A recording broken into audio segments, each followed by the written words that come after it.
Kobe's involvement with us is extremely important because he's been there with us from the beginning here. He was there when we launched Let Me Play in Los Angeles, and he's been committed, as we are, to finding more and more places for kids to play. We have a dream, and he's helping fulfill that. And he's not alone, but we need him, and we need Paul Rodriguez, and we need Serena Williams to elevate that issue. And if more people see that it is an issue, they can get behind it and help solve the problem. This is the first year that we've kicked off that program. And what's important to Kobe is obviously kids, and kids having opportunities to grow up and play sports. Yeah, I mean, you saw it today. I mean, from them chanting Kobe, Kobe, Kobe to MVP, MVP. I mean, he's a fixture here.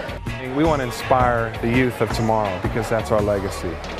And you know what? He does that on the basketball court, but he's also shown what he can do off the basketball court to inspire the community to do well as well.